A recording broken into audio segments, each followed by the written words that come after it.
Hey folks, it's Rena Jadov here, Healthier Podcast, and we are talking today with Dr. Diva who's written a brand new book about his battle with cancer and, of course, his victory at the end of it. The name of the book is From Doctor to Patient, Dr. Diva Healing Cancer Through Mind, Body, and Spirit. Dr. Nagula, welcome.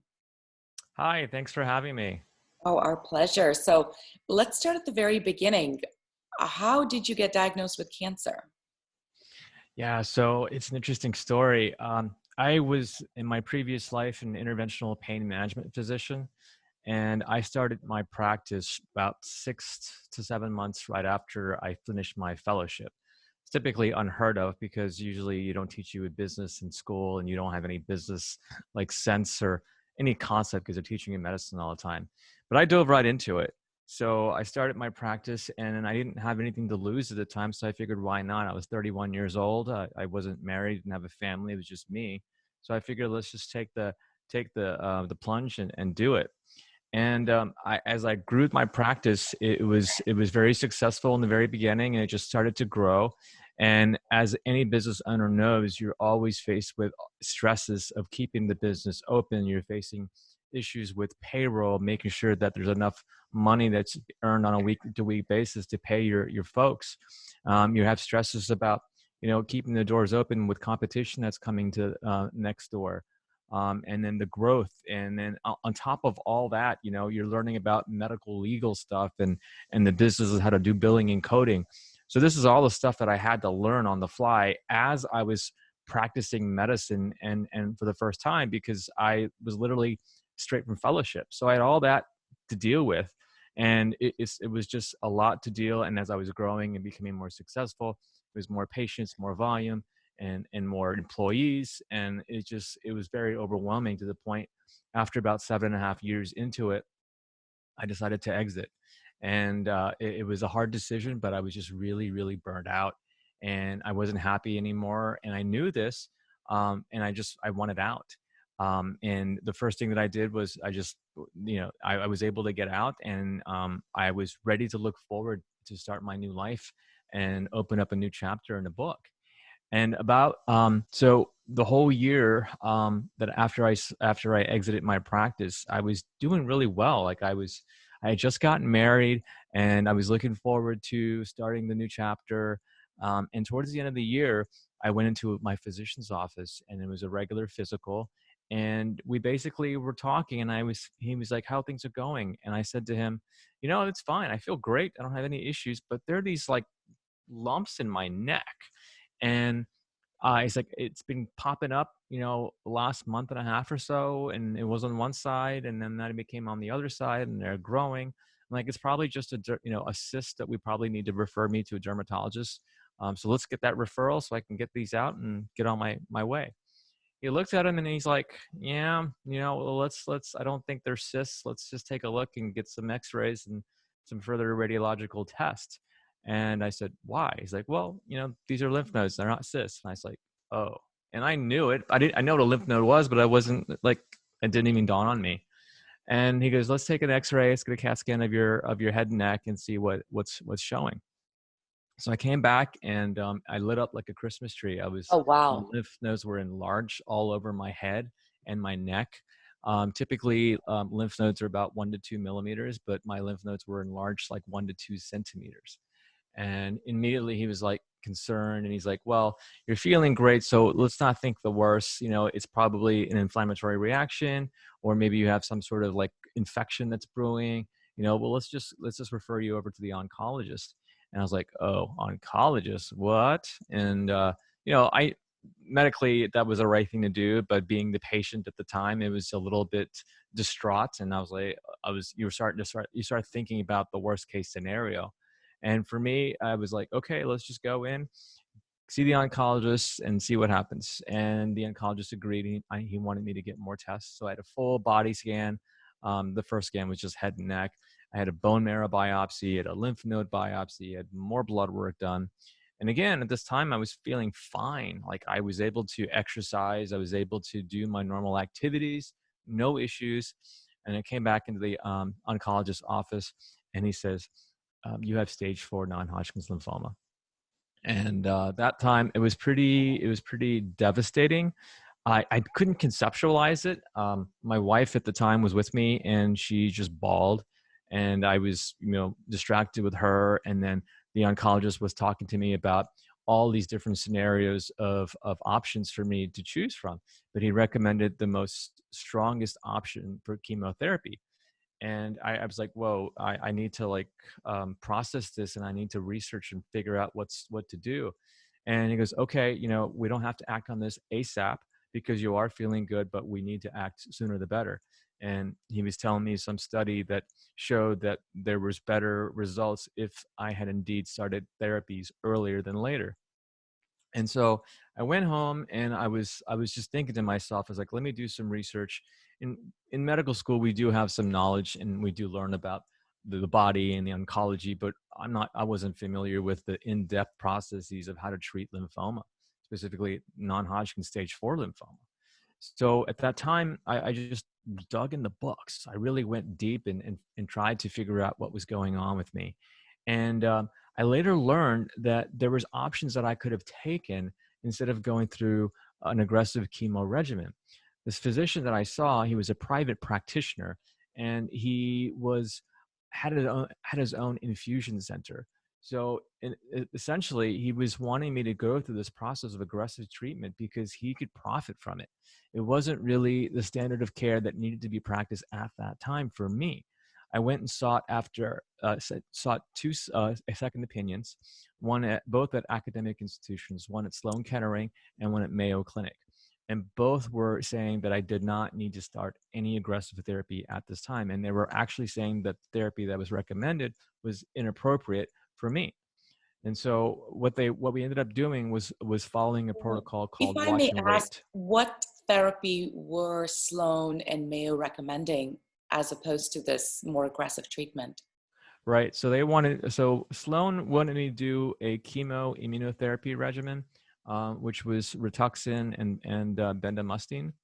Um, the other guys were wanting me to do the super cocktail, which consisted of, I can't think of the name of the Is it the chemo regimen. nicotero vitamin C kind of combo or? No, no, it was Okay. pure chemotherapy. Oh, got Yeah, it, got it, got yeah, it. Okay. yeah. It was like a very strong regimen of chemo, typically that you would give for people who had end stage breast cancer and things like that. Wow. So, but the conclusion was, let's do a watch and wait for a little bit, because my clinical symptoms were more in line of doing a watch and wait period. And simply that meant, let's just watch and wait and see if I can implement strategies to help regress it. And so that's when the research started for me. It was basically, okay, I started to understand that cancer was an inflammatory process, and I had to really reinvent myself and start to employ strategies that were reducing inflammation and creating a healthier lifestyle. Um, Fast forward a few months later, unfortunately, what happened for me was that I started to have this awful back pain, and it came out of nowhere. And I was feeling fine. I was taking more naps than normal. I felt that was probably just a good thing because I didn't have anything else to do because I wasn't working.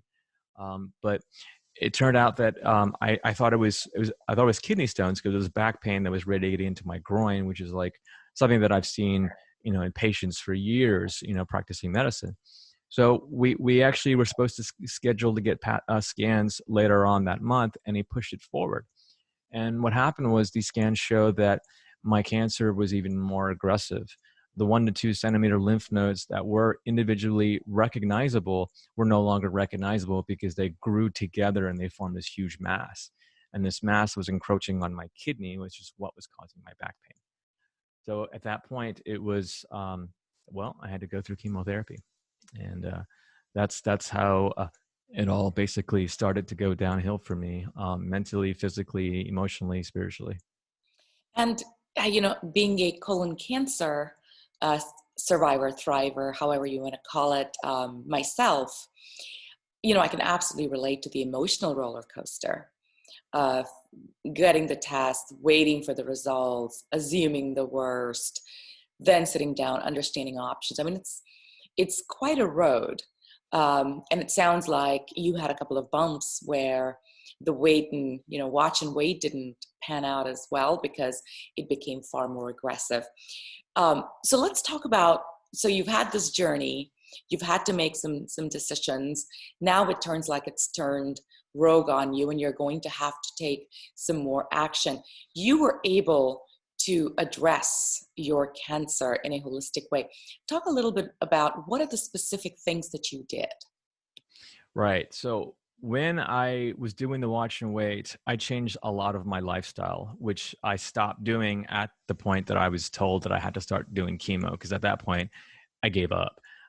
It was an emotional roller coaster for me, as you were talking about, because I lost control. Everything that I'd ever done in this past to try to regress to cancer essentially failed, and I was not used to failing. For me, that was an issue. Is like I lost. I failed in this battle, And and what so all didn't work? Just because I'm sure our viewers are going to want to know. So what were the things so you tried that didn't for work? for me, I don't think it was necessarily what I did and didn't do. I think it was just because I had picked up on it so late in the stage of the game, I wasn't able to really regress it. If it was a stage 1 or 2, those strategies would have been fine. But unfortunately for me, I had to be. It just grew to the point where it ended up having to require chemo and immunotherapy.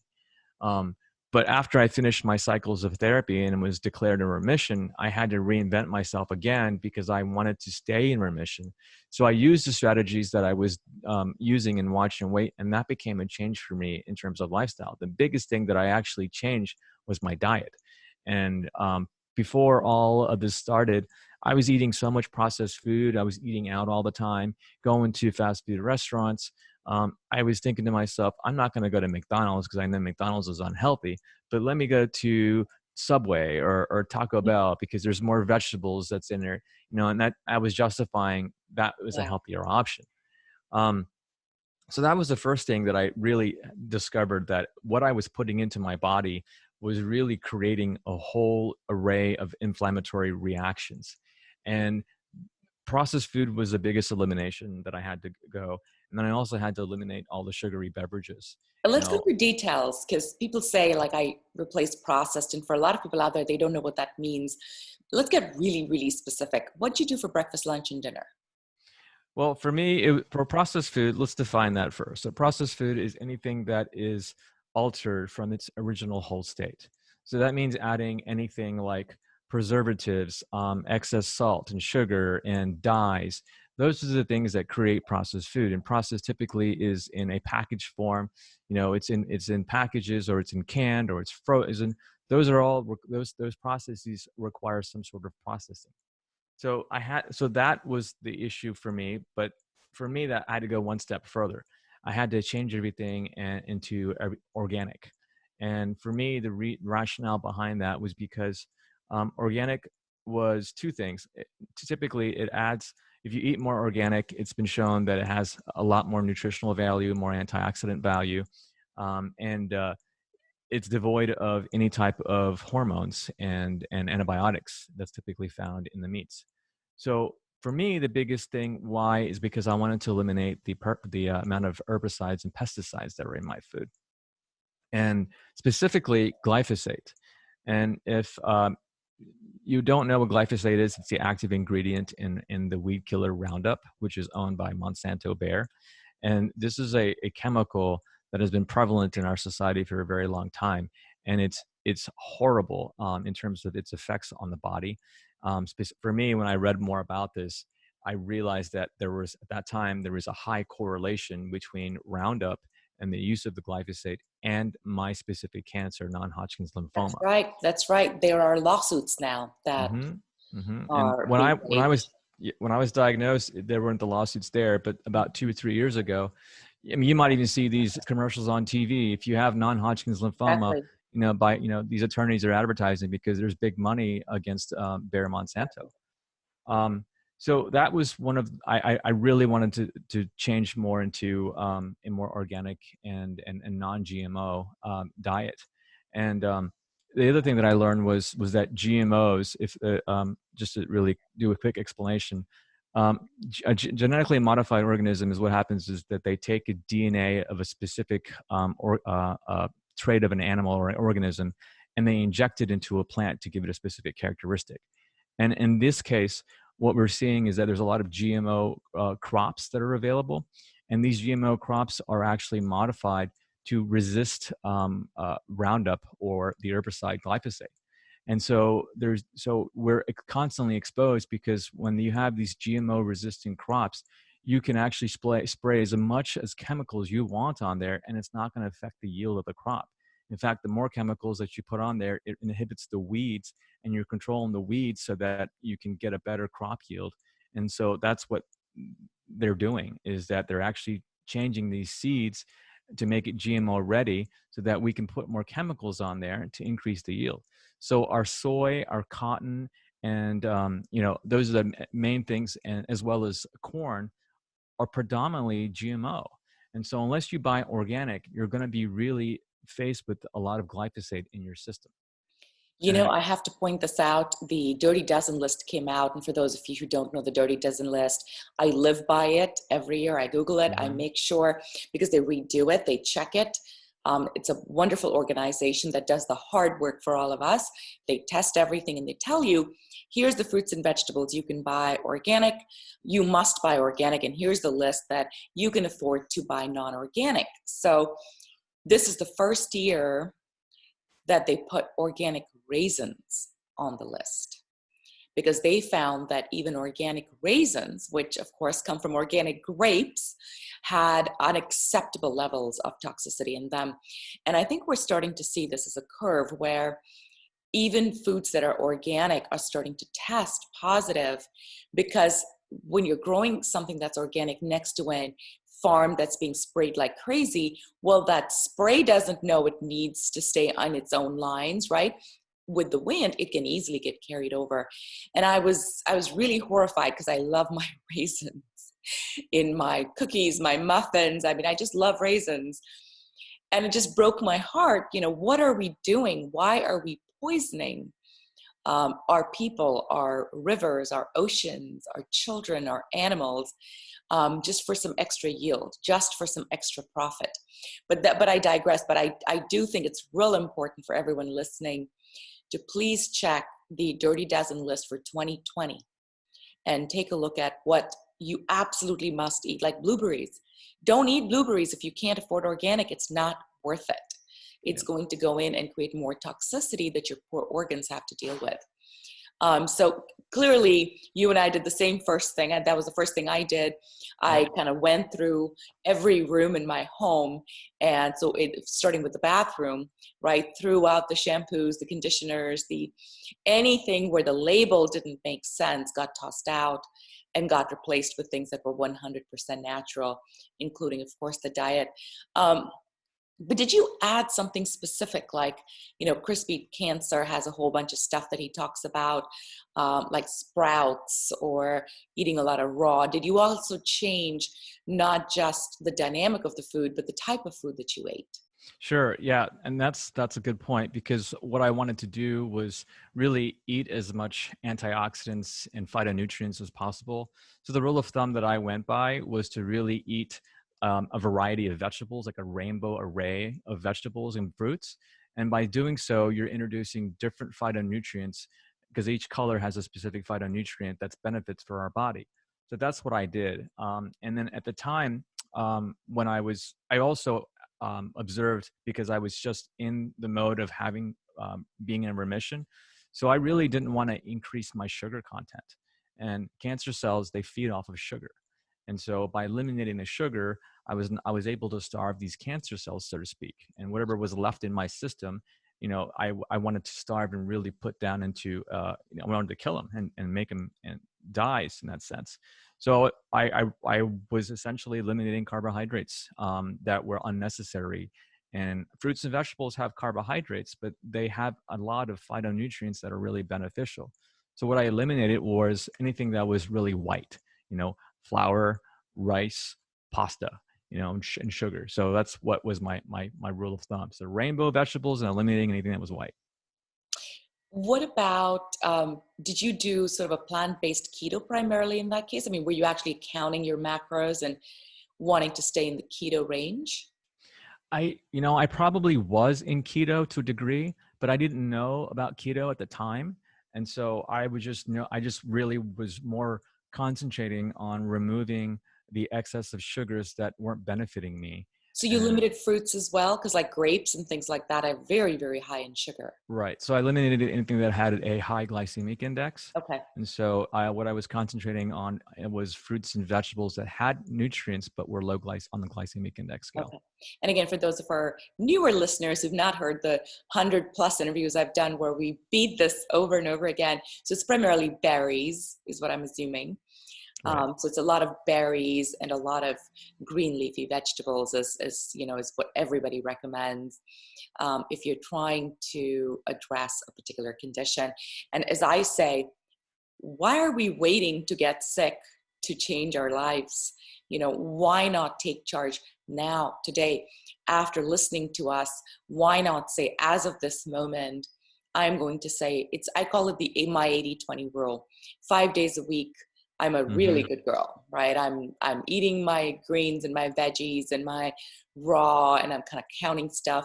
Saturday, Sunday, I don't even care. I just do what I need to do. So yesterday was of course, with the epidemic, up for the pandemic, you know, who knows what's a weekday or a weekend. So yesterday was my big binge day. I had, you know, vanilla ice cream, and then I had the Talenti caramel ice cream.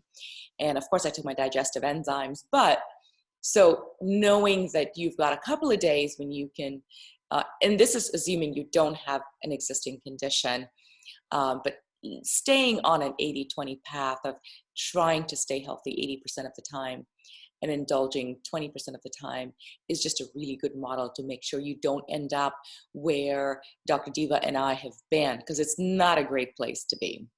Right. So anyway, so you changed your diet, which by the way is an enormous amount of work. Your whole life becomes about going grocery shopping and cooking the fresh foods. And it's interesting how your whole day's focus sort of evolves from maybe hanging out on social media or working to really nurturing yourself. Did you do other things to nurture yourself? Like, what did you do for your mind and your spirit? Because it's also a big spiritual battle when you get sick and you face your Right. mortality. Right. I mean, one of the things that I did do that affected my body and mind was start to exercise more.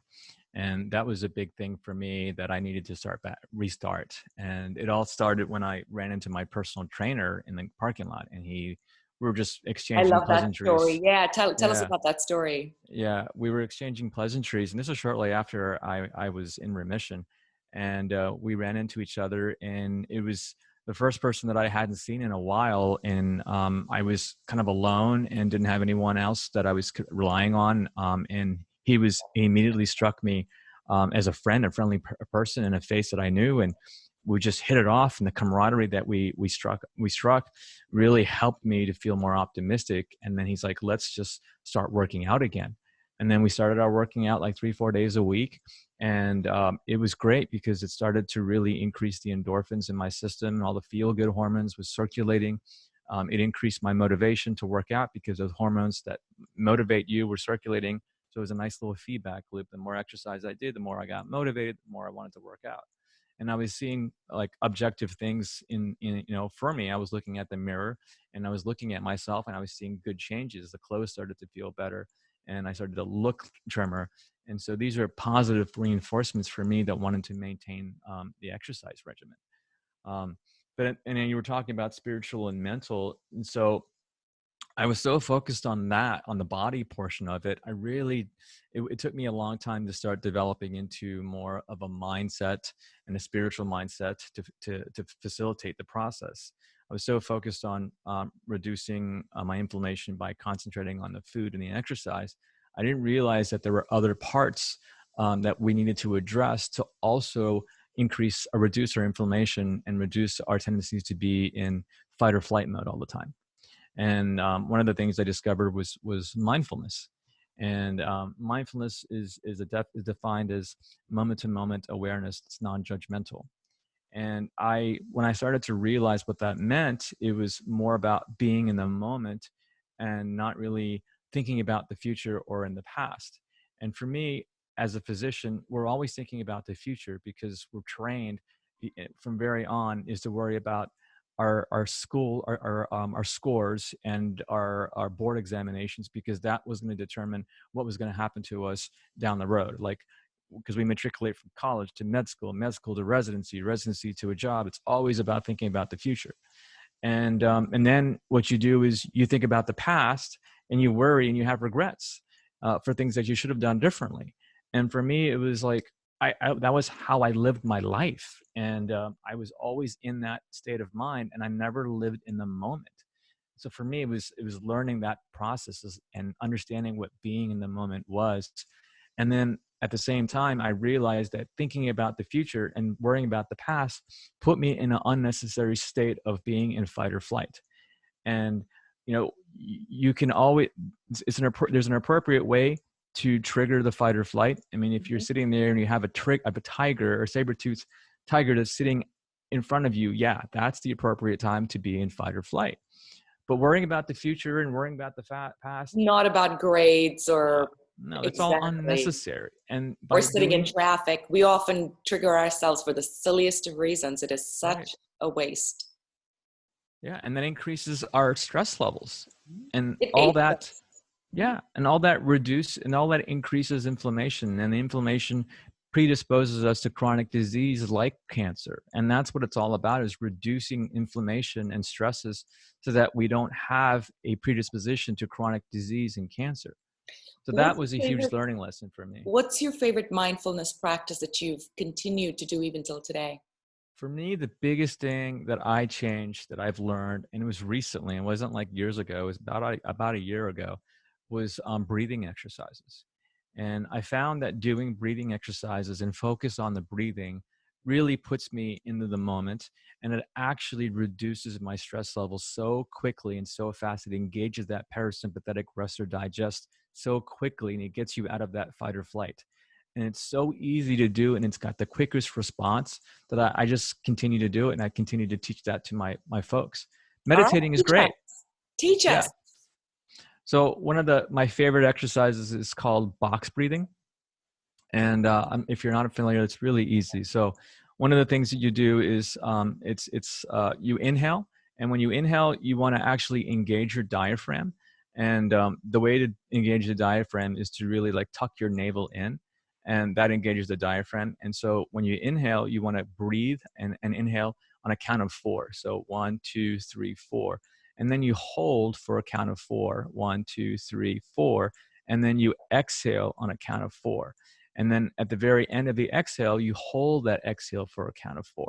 And then you restart the whole process again. And you do that for, 3 to 5 minutes. I like to do it, 3 to 5 minutes, 3 to 4 times a day. Because throughout the day, you're going through different emotions, and it's nice to keep your emotions in check by doing these breathing exercises. That's one of my favorite things that I like to do. It's really simple. It's called box breathing or square breathing. You can look it up on Mr. Google, and they'll show you techniques and diagrams of how to do that. I love it. Box breathing is fantastic, and you're absolutely right. One of the easiest things to do during your entire day, the moment something comes up, sitting in traffic, having an argument with your boss, your child's not following your instructions, whatever those things are, you're just going to get into your box breathing. I'm going to share something brand new that I've been doing lately from one of the interviews that I did with Dr. Joel Kahn about a week ago, and it's called Kirtan Kriya. I'd never heard of it, despite being a Sikh myself, but it's Sathanama, and you're literally just doing Sathanama, but you're doing it, of course, in a little more sophisticated way. You're saying it out loud, then you're whispering it, then you're doing it in your mind, then you're whispering it, and you're doing it out loud, and it's 11 minutes. I'll do it maybe 2 minutes. I'll catch myself in the day getting frantic over something, and I'll just go into the Sathanama, Sathanama.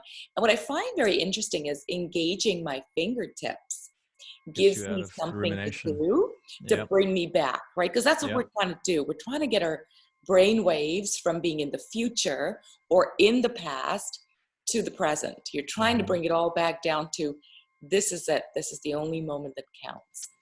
And And our yeah, so for those of you, maybe do your box breathing and just kind of do something with the fingers and see if that helps, because I found it really helpful. what I like to do with when I teach the box breathing, especially when our monkey brains are going crazy, is to give your brain an exercise. So the finger tapping is really good. But what I tell people to do is when they're breathing, so you count 1, 2, 3, 4, and then on the next set, you go backwards, 4, 3, 2, 1, and then you reverse 1, 2, 3, 4. And that process keeps your mind focused on a task so that it eliminates that rumination that goes on. That's really clever because 4, 3, 2, 1 requires a different processing Thought capacity than processes. 1, 2, 3, 4. Yeah. And so you're giving your monkey brain something to do beyond worrying about whatever the heck it is that it's decided now to worry about. I love it. I'm going to try that next time, doing the numbers in reverse. That's actually a really cool idea and a simple tip. I just get so surprised that we have to play such tricks on our mind to eat healthier, not be stressed. It's like there's a little bit of a flaw in design, I'm sorry to say, but or as I was told, no, that's how we're still alive today, is because of this design of constantly looking out for that tiger, or constantly looking for the highest fat, sugar content, so we'll survive. And we're just not far enough in our evolution to have outgrown uh, our DNA coding to look for the most fattening food, and to constantly be looking out for that tiger. Um, what is your biggest insight? What could you tell Dr. Diva 5, 6? Because we know cancer takes 6 to 8 years to brew. It doesn't come overnight. Right. What would you share to the younger Dr. Diva? What do you know now that you wish you could go back in time and tell him? One of the biggest things I learned from my research and from my practice is that loneliness is a huge risk factor for mortality, more so than smoking a pack of cigarettes a day or being a chronic alcohol drinker. And I was extremely lonely, and I didn't even know that that was really an issue for me. I was around people and I still felt lonely. It's because I lacked connection with people. And that connection is huge because as human beings, we're supposed to bond with one another. We're not supposed to be alone. We're supposed to have connection. And that was part of my spiritual growth, was understanding that we have a specific purpose in life, and that we're supposed to be connected to one another and feel that connection and feel connected to the universe. So that was a huge thing for me. And I think that would have helped a lot for me if I'd have learned that message and tone a little earlier in my life versus learning it now. But even if you do feel loneliness, what they say is the antidote to loneliness is really being of service to others. And what I found is that does help combat the loneliness, and that actually shifts your mind. Instead of being, woe is me, you're really focusing on other people and helping other people. And so that's been a shift in my spirituality. I'm really finding myself to be more of service to others. In the past, it was all about how much money could I make or how much power can I attain. And now it's not my focus anymore. It's more about, being expressing gratitude, and also and trying to be of service to others. Wow, thank you so much for sharing something so deeply intimate. It's often hard to get guests to share the core truth, and I'm very grateful to you for sharing that, because in some of the studies that have been done, that there are people who will make this claim that cancer is not just an imbalance of nutrition, but it is a imbalance of emotions. And when you talk to people who've had cancer, me included, you do find triggering events that occurred 6 to 8 years prior that created some level of an emotional trauma that was never processed. And often this level of trauma doesn't get processed either because, again, I'm an introvert, I'm an only child, didn't really grow up with siblings. And so, to your point, have tended to be just sort of a me, myself, and I situation where I try to kind of deal with everything by myself, and frankly, not deal with it at all, right? It all gets shoved under and to be dealt with after I die, right? Like, it's not something I'm going to address now. But loneliness and inability to deal with emotions are the flip side of I think, the same coin. Mm-hmm. And so I'm just sharing my insight, where learning to deal with emotions is so important, and learning to create bonds, to have gratitude, to be of service is so important. And so again, for those of you listening who are fortunate enough to not have gone on the journeys that Dr. Diva and I have gone on, start today, right? Find something to be of service of today. Find something that gives you true joy. I started freemeals.org, freemeals.org, just 2.5, 3 weeks ago. We are giving free food to families in need, funded by tax-deductible donation. We're a 100% volunteer-run organization. We're buying food from restaurants for $25 for a family of 4, and we're giving it to those in need. And literally in weeks, we've got a massive volunteer group that's showed up, and we're serving people that are sending us thank you notes. And it's making all of us in the middle of this awful, awful pandemic feel like we're being of use. Because the mind needs that, right? The mind needs something to hold on to. And what you don't want to do is hold on to the news or some statement like drink Clorox bleach, or, stupid stuff like that, right? Like, we need to give our minds something stable and continuous and consistent to do that makes us feel good. So find something to volunteer in your community. Find a way to give back. Be grateful for the fact that you have what you have, whatever that might be, because there's a lot of people that are on ventilators that are not going to see the sunshine tomorrow. So thank you so much, Dr. Diva. I really, really appreciate you coming out. Again, all of us locked out in our homes. Thank you for making time to come share your story. Show us the book. There it is. From Doctor to Patient. Pick up a book. It's such an easy read. Great insights for someone who's concerned about cancer, someone who's dealing with cancer. There's millions of those. This might be a book that helps you evolve and get to that next stage. Dr. Diva, you've been in remission now for 5 years, did you say? That's correct. That's amazing. Congratulations. Huge Thank you. Congratulations to you. Thank you. And do you have a website? Where can folks reach out to you, ask you questions? Yeah, you can find me on fromdoctortopatient.com. And I also have a podcast series that's also called From Doctor to Patient. And you can find that on iTunes or Spotify. Fantastic. Fantastic. Well, again, thank you so much. And for the rest of you, stay safe, stay at home. Please don't go out. There's a lot of great delivery services like Instacart. Don't think that you need to live the same life. Evolve. This is the most amazing opportunity we've been given to evolve and become better versions of ourselves. So take this opportunity, stay smiling, and I'll see you on another podcast soon. Thank you. All right, so I'm going to stop